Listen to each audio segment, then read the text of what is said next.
of people think she ran off with somebody, or she went to maybe on a bus trip or something.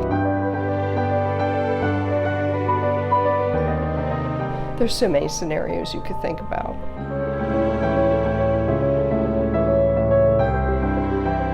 It's the not knowing. It still hurts. I miss her.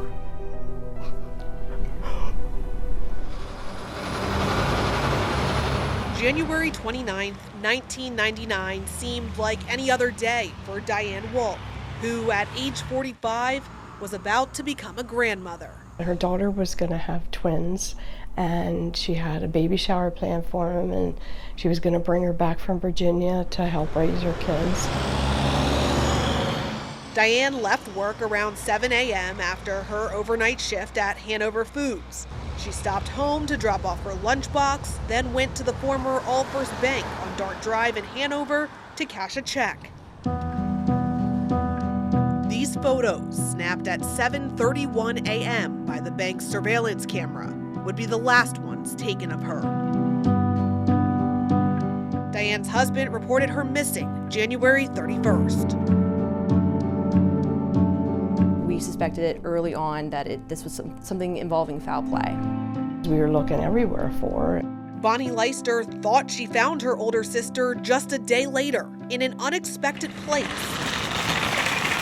She arrived at her own job at the Wise on Baltimore Street in Penn Township and spotted Diane's 1994 Pontiac Grand Prix. Rushed over, and it was the windshield was frozen. I was scratching the windshield to try to get the ice off of it, to see if she was in there. The car was sitting in the back corner of the parking lot. It was locked with dry cleaning hanging in the back seat, but Diane was nowhere to be found. She'd drive around for 10 minutes looking for a front row spot.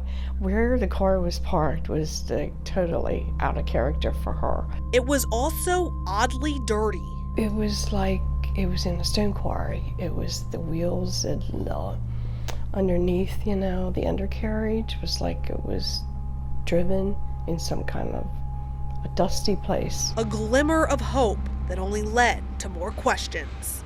It's hard, My mom just passed away in October, and, the not knowing is the hardest part. Over the last 2 decades, police have searched several properties and interviewed dozens of people, including more than 30 in just the last 2 years. Whenever we have a missing person, we always start with where they live, where they work, and then you work your way out.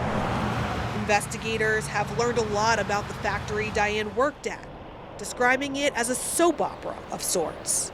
Was she part of that? Was she having, an affair of any kind? Not that I was aware of, but we did find out that she did have several affairs, but, she never told me. At a 2006 hearing to declare Diane legally dead, her husband Merrill testified they never had marital issues. He passed away in 2012. State police wouldn't say if Merrill is a suspect in his wife's disappearance. It's definitely crucial to find a body, just to have evidence, even the location of where the body was found, the manner of death. There could be a lot of information that we could find. Bonnie still has hope those answers will come. If somebody out there knows something, even just to find her pocketbook, where did that go, You just wonder. But for now, she'll keep wondering what happened to her older sister and her best friend. She was born in May, I was born in October the following year. Sometimes I think, did she lose her memory and is just wandering around out there? First couple years after she was missing, I would dream about her. One specific dream, she was sitting on my bench outside. Alyssa Kratz, Fox 43 News.